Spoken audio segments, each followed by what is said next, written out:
Okay, so good morning. 9:30 ng umaga.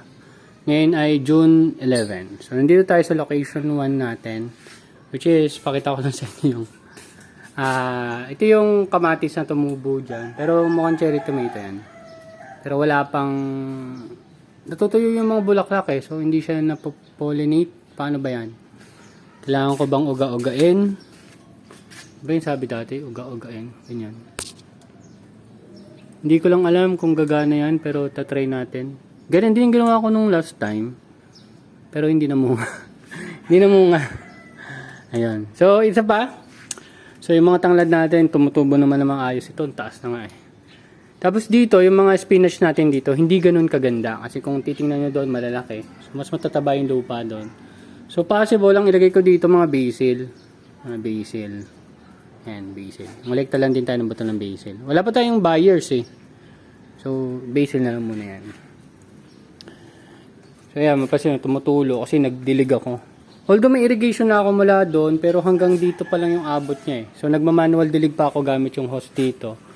Kasi, di ba, may maraming butas. So, pagpapunta na dito yung tubig, medyo mababa na yung pressure niya, kaya hindi niya na masupply hanggang sa dulo. Pero inuunti-unti ko dinudugtungan ko yung mga butas-butas na yan, nilalagyan natin ng mismong sprinkler para pag ganito lang pala kasi ang butas, yung pressure masyadong nawawala. Parang ganun yung napagkakaintindi ko eh. Naobserbahan ko. So bago ako bumaba, harvest din muna ako ng konting spinach para may pagkain doon or may banggulay sa baba. So ito yung ruksay natin. Ruksay. Ano yan? Oak leaf lettuce. Tama ba ako? Kung mali ako, correct yun na lang ako. Basta ruksay siya ng rice one din. So, meron tayong olmeti at meron tayong hydraulic. Yan. So, meron din tayong pak choy, purple, tapos ito ay green pak choy. So, based na obserbahan ko dito, yung mga purple pak choy, hindi ganun kaganda. Yung tubo, hindi ko lang sure kasi dito lang din naman ipapakita ko sa inyo. Parang lagi siya lang lanta. Although, medyo mainit din dito. Ayan. O baka mali lang yung timpla ko dito sa container.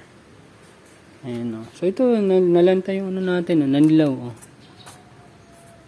So baka mali yung nutrient solution. Posible. I-read ko na nga lang yan mamaya. Hindi ko sure kung nandito yung ano ko pH meter. Anyway, ito yung tinanim natin yan, yung mga pak choy na yan, tsaka yan. Saan ba itong pak choy? Hindi yata, ibang batch yata to. Hindi, kasabay yan. Pero ang liit kasi oh. Kumpara mo doon. Anyway, dinanim natin yan nung May 16. Tapos ito naman yung sumunod na batch is yung May 24. Ayan. So, olmeti lang yan. Tapos konting hydraulic. Ayan. So, dalawang box lang yan. Yung mga sobrang seedlings yan, nilagay natin dito. O tsaka doon. Ay, dito pala yata. Ayan. So, prepare din ako ng dalawang box. So, dito natin iti-testing yung nabanggit ko na, ayan, styroboard lang yung takip. Ito. Yung ganito lang, styroboard. Susubukan natin. Ayun o, kasukat nun o. Ayan pala. Ayan, kasukat nito. Yung styroboard natin. So, ayan. 1/2 inch. 2 feet by 4 feet na 1/2 inch yung thickness. Yan yung binibili ko sa National Bookstore. Pero meron naman siguro sa mga school supplies.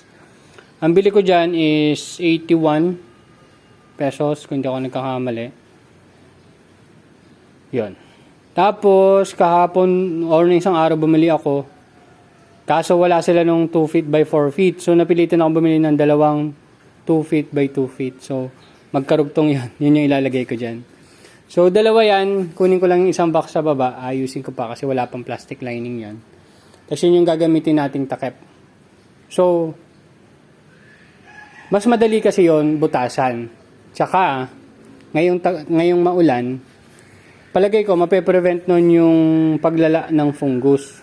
Kasi, kung titingnan nyo dito sa ating setup, Di ba may butas? Tapos nilaliman ko pa. Pag lumaki na yung halaman natin, itong part na to, kung saan may uka, mataas ang humidity dyan. So, palagay ko, yun yung isa sa nagiging problem ko in terms of fungus dun sa kabila. Although may fungus, hindi ganun ka-severe kasi nga malakas yung hangin doon. Pero, kung magagamit natin ng ganung setup, ayun o, yung board. So, mapapansin mo, walang uka doon kasi 1/2 inch lang yung styroboard na yon. So, walang magko-collect ng moisture dito pag lumaki na yung tanim natin. So, yun lang yung nakikita ko ngayon. So, moving forward, baka ganun ang mangyari. Hindi ko lang alam kung bibili pa tayo ulit ng box kasi medyo madami-dami na tayo. Pero kulang pa tayo ng dalawa para maging 30. Ang 30 kasi kaya na natin magtanim doon ng 450. Tama ba? O, 450 na lettuce. Although nagsubok tayo ngayon pak choy, baka itigil ko muna yung pak choy. Focus muna ulit tayo sa lettuce. Pero ang tanong, paano yung setup? Ito kasi dito, kaya ko maglagay dito ng sham. Tatlong, yung parang ganung setup, pero dito may tatlo pa dito. Hindi lang naging maayos ngayon kasi dito sa setup ko na to. Ayusin ko pa, tapos malamang tatanggalin natin to. And yung ginagawa kong bagong setup ngayon na A-frame, baka i-implement din natin dito. Pero maliit lang, so baka mag-setup lang tayo doon. Or baka medyo malapit dito kasi yung kailangan ko is yung outlet. Yan. So titingnan natin kung paano natin siya masa-set up at matatrial dito sa location. Kasi ang pinaka gusto ko talagang mangyari, meron tayong 6 na taniman, 6 or 7 taniman. Compute ko pa. Tapos kasi 6 weeks yung cycle natin eh. Every week nagtatanim na tayo. So kailangan ko ng at least 6 na taniman siguro. Yan. Or 7. Pero dapat sa 7 na yon, meron tayong 6 na box at least. So 90 heads. Para umabot ako ng 360 heads per month. Kasi 300 plus heads talaga ang target ko per month. Which is yun na yung meron tayo last time. Pero kasi binago natin yung planting schedule dahil na rin sa sitwasyon natin na pagbebenta. So, yan, tingnan natin kung magagawa natin paraan. Then, kung kukulangin tayo ng buyers, kukuha tayo ng isa pang susuplayan. So, consignment ang setup natin.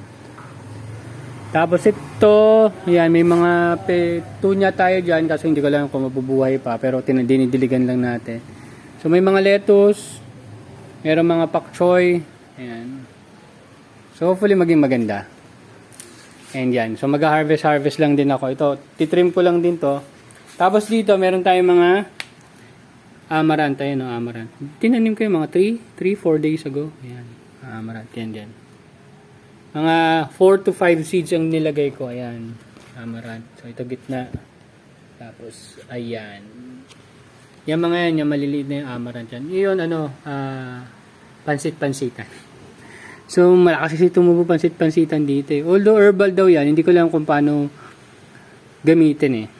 So, ang gagawin din natin dito, hindi naman natin siya bubunutin. Itong malalaking amaranth natin. Puputulin natin yan banda dito. Magtitira tayo ng 2 node. Tapos hayaan natin lumaki. So, makapal ang ugat ng amaranth mga tropa. Kaya hindi ko rin na-advise na ilagay siya sa system. Lalo na NFT siguro. Baka mag-plug. Hindi ko lang sure. Wala pa tayong experience doon eh. Pero based sa experience ko sa laki ng ugat nila, talaga makapal. So ito, isip ko nga dapat hindi ko ito tinaman ng ng lettuce eh. Gusto ko sana itanim dito is yung onion bunching. Onion bunching. Chives kasi hindi tumutubo. Baka itapon ko na yung chives na buto para lang malinis. So may mga rin dito, mga basil. Hindi ko lang alam kung anong klaseng basil yan. Pero basil yan. Sa dami ko na rin natanim na basil, alam ko na itsura ng basil. Ito hindi ko alam to eh.